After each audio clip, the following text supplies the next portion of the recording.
What's been called the largest restoration project in human history. Billions of dollars of work across millions of acres in the Florida Everglades. When I last visited the Everglades for a report in 2016, many of the ideas people had to fix a broken system were just pipe dreams. Today, while a lot of work remains, real work is getting done. And the once unthinkable promise of restoring the Everglades no longer seems out of reach. The largest restoration project in human history. Is that right? Yes. We're talking about 68 major infrastructure projects totaling more than $25 billion. $25 billion is the kind of investment Stephen Davis says is needed to fix decades of damage to one of the world's great wonders. The liquid heart of this area is Lake Okeechobee, the big water. Damage caused in part by a well-meaning operation intended to relieve repeated flooding of rich Florida farmland.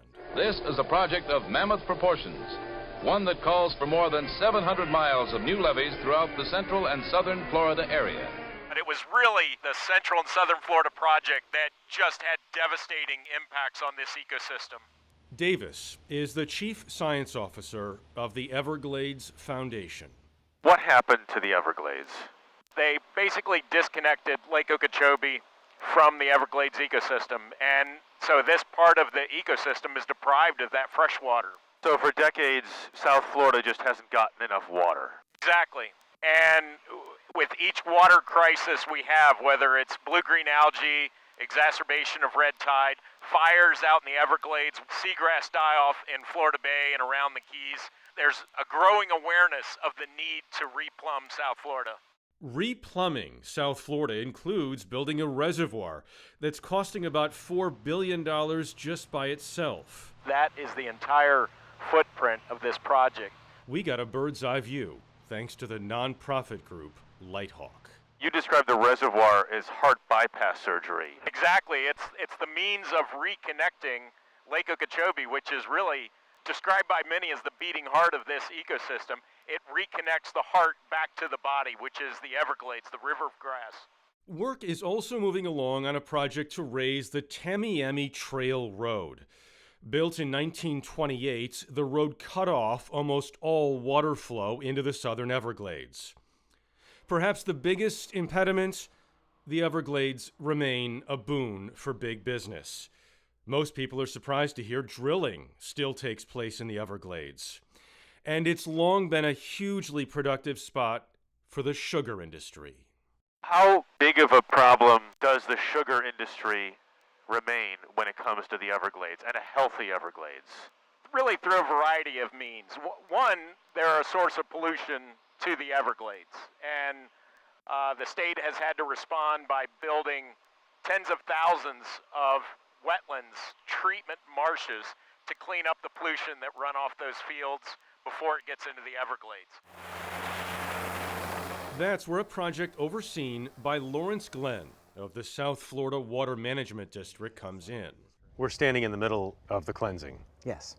What's really cool about this, there's so much science going on in here to understand how we cleanse this water that you don't normally think of. Plants like this are pulling out phosphorus from billions of gallons of water, helping to make sure what flows south is safe to drink and healthy enough to feed this enormous ecosystem.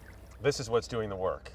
Yes, 63,000 acres of man-made wetlands, largest constructed wetland in the world. Doesn't smell the best. No, it doesn't. But this is great stuff. And when we were planning this project, no one had built constructed wetlands on this size. We didn't know if it was going to work. This treatment marsh is being paid for by the state, with a portion covered by a tax on polluters like Big Sugar. Overall, on the larger project, all of us are contributing. A lot of the money coming in is federal money. Why should someone in Iowa care about the health of the Everglades, thousands of miles away? Well, for a variety of reasons. This is a biodiversity hotspot. It's also a carbon sponge. This ecosystem, 3 million acres, takes up greenhouse gases from the atmosphere when it's hydrated, when it's kept wet, which is what Everglades restoration does. Sequestering carbon is an important functional value of the Everglades. It's the water supply for more than 9 million Americans. And it's also a place that people from all across the world like to visit. There are so many stakeholders involved here, including the native people who were here before anyone else. Talbert Cypress is chairman of the Miccosukee tribe. The Miccosukee hid in the Everglades when the U.S. Army tried to move them to Oklahoma in the 1800s. He considers himself a steward of the land that protected his ancestors. When I look out at this, it looks natural. Is it? No, right now this water is very high for this time of year. This is the dry season right now, so you can imagine if it starts raining a lot, like during the summer, this tree island would get flooded once rainy season comes along. And that also affects the wildlife too. When the water gets high, the wildlife can move to higher ground. But when this water is in the way, they can't do that. And so a lot of wildlife will drown, or they can't get access to food. And the quality of water coming through is very poor as well. That may change soon. Obstacles remain, but infrastructure work is well underway. Lawrence Glenn says the reservoir, for example, is scheduled to be done by 2030. How long do you think it will take for the Everglades to be in a place where you want it to be? And I'm saying probably 2040, you start to see an Everglades that really looks like the Everglades did historically.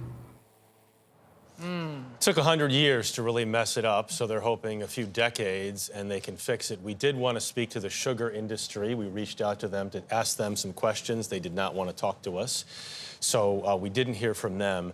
But this is a massive amount of money, and the reason why it's happening is because it has bipartisan support. Well, the fact that you can turn it around in a few decades. On the federal and state level, when people eventually That's huge. come together. There it is. Yeah.